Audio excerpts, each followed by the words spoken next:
Professor, thank you for coming back on Uncensored. First of all, your reaction to the death of the president yesterday. Obviously, everyone that I know is in mourning. He was a very popular figure. He was a very humble person, very different from the description that you gave. He worked very hard for the deprived, the working class, the disenfranchised. He traveled from city to city, from town to town. He was constantly visiting the different provinces. And that's why he was so popular among, especially, as I said, the more disenfranchised and middle class, lower middle class Iranians. I mean, you've painted what many would view as a ridiculous picture of a man dubbed the Butcher of Tehran, somebody whose death was greeted by many women posting images of themselves celebrating his death because of the appalling suppression that he put them under. And we know that he was responsible for the deaths of many thousands of political prisoners. So I don't quite categorize him as the person that you're trying to describe to us. Well, obviously, what you're saying is inaccurate, to say the least. I would say the butchers are in London, in Washington, the people who destroyed Iraq, Afghanistan, Yemen during the disgraceful genocide there, the dirty war in Syria, the destruction of Libya, the sanctions on Venezuela and Cuba. I think that the real monsters are actually much more closer to home. He was a part of the judiciary, and those people that you were saying were executed were. He wasn't executing people. He was in the judiciary at the time, and the people who you're alluding to, and the numbers are far less than what you claim, they're actually, this is something that your government should be ashamed of. These are people who fought against Iran. They fought for Saddam Hussein as foot soldiers. They betrayed the country. They carried out bomb attacks in this country, killing up to 17,000 people, including a president, a prime minister, and a head of judiciary. A bomb explosion near my house when I was a school student, and I was getting ready to go to school. It killed 9 to 11 people, including an Armenian family of 4. These are the people who you're saying they were murdered by Iranians. No, in Iran, no one has any sympathy for the MEK terrorist organization, which today has a major base in Albania, and it has offices across Europe and North America. So it is your government that's supporting terrorism. It is your government and your governments that are really the brutal regimes that the Professor, you came on and said you came on and spun this sort of stuff last time with the same smirk that you're doing it with this time. And the reason I find the smirk so irksome is because everybody actually outside of your office right now is looking at this thinking, is this guy for real? Given that Iran's tentacles in terms of terrorism are very transparently flowing through the 3 H's, as I described them, Hezbollah, Houthis, Hamas. We know that your country, Iran, through its regime, has been responsible for horrendous terrorism now for a very long time. Why do you expect people watching these interviews, when you do them, to just calmly believe you when you say that all the bad guys are everybody else and the downtrodden, oppressed, much misunderstood people are the Iranian regime that is despised by so many people in Iran itself?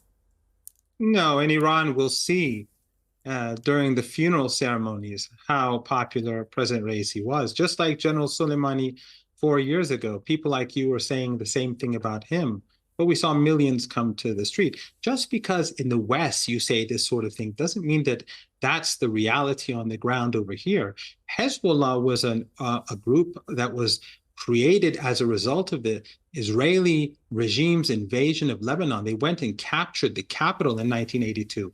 Hezbollah was created as a result of this illegitimate and brutal occupation. They expelled the brutal apartheid ethno-supremacist regime from Lebanon. And Hamas and other groups in Palestine are the result of 76 years of oppression, ethnic cleansing, and brutality and apartheid from this same regime. So when you speak about the Houthis or Ansar Allah, you're talking about a decade of genocide carried out by the Saudis and the Emiratis who are your allies, and your governments were supporting them. Your government starved the people of Yemen to bring them to their knees, but you failed, and you failed today as well. So no, you cannot blame the victims.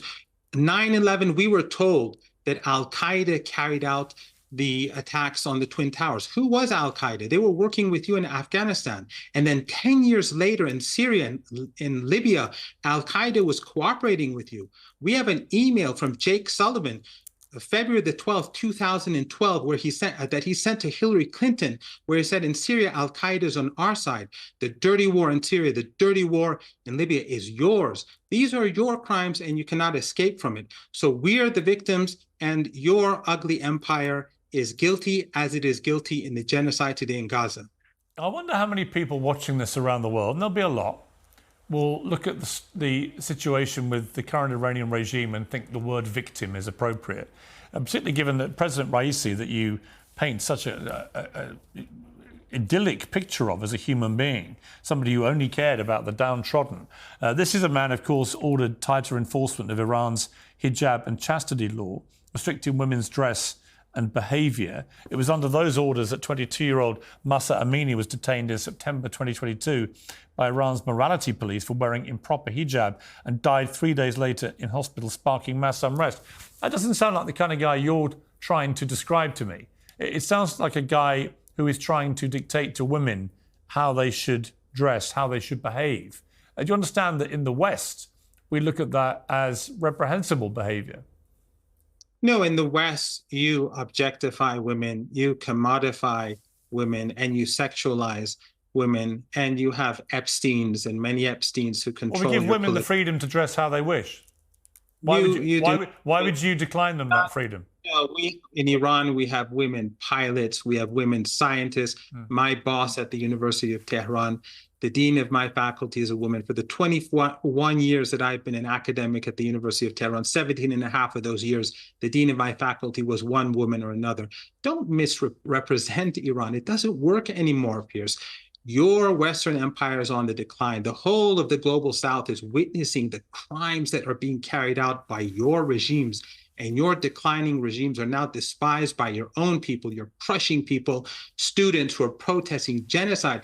You're not even crushing students who are protesting your own government for something that they're doing at home. You're crushing students for protesting genocide in another country. But you can't tolerate that. And your media is controlled by a group of rich people. They control the narrative, and you call that a democracy. Your choice is either Hillary Clinton or Biden or Trump. And then when that decision is made, the whole of Europe, Canada, the UK, Australia, and New Zealand fall in line as good soldiers. You don't have democracies, so don't pretend that you are above Iran. Out of interest, Professor. You owe us. Out of interest. You owe us. Out of interest, do you think women should have freedom to dress how they wish? That is not your concern. I'm asking you a question. I'm asking you a question. That is not your concern. Do you have an answer for me or not? Women should have a freedom to dress within the cultural. Within the cultural context of every society. Women and men do not have the freedom to dress any way they like in your country. So different societies have different cultures. Actually, I can dress how the hell I like. Well, no, you cannot. You can then take off your clothes right now in front of the camera. Don't talk nonsense. I can take my clothes off if I wanted to. Every society has its own culture. We don't follow. But just to be clear, I mean, you're trying to avoid the question. Just to be clear. I'm not. Well, just let me ask you the question again. You're a smart guy. You're a professor, and you're full of the ills of the West. Do you think women should be free to dress how they like? No, I told you. I told you very clearly. You don't agree. Women should have the freedom to dress the way they like, but in our culture, the sexualization, objectification, and commodification of women is unacceptable. It is your society that drives and pushes women in that direction. I'll get you another lecture about my society, but just to be clear, what you mean is you would like to. You don't think they should, do you? women are pilots. Most of my university students are women. The last person who we hired in my department was a woman. I am an affiliate in another department as well at the University of Tehran. The last two people we hired as academics there are women too. You cannot misrepresent Iran. I simply asked you, Professor, if you felt women should have the freedom to dress how they wish, and you cannot answer me because actually you don't think they should. No, because I didn't. They should be free to dress as they like within the cultural and religious context. And just to be clear, just one moment. Okay, you can keep shouting, or you can answer my question. Just to be clear, that would be within the realm of Iran's hijab and chastity law, would it? I don't know the precise law, and I'm not going to get involved in that debate. But it was President Raisi who tightened enforcement of that law, so you must be aware of it. You're a professor. You're a very smart guy. No, actually, I hope you're smart too. Mr. Raisi did not tighten the law, or he didn't enforce it. You just said you don't know anything about the law. No, I don't know that. You either know about it or you don't. Sounds like you're very well informed. I know you're trying to escape the argument. Actually, no, I'm just trying to ask you a simple question. The truth is, this guy you're trying to paint as some kind of saint, right, was somebody who led a draconian enforcement of how women in Iran dress, and that led to a young woman who was being detained by your morality police, and because she was wearing an improper hijab, and she died in hospital 3 days later, sparking mass unrest where more people got punished. That's the reality of this utopia you paint in Iran. It's a place that actually, far from encouraging women to be these great champions, as you put it, actually wants to suppress and control them. And that was led by President Raisi.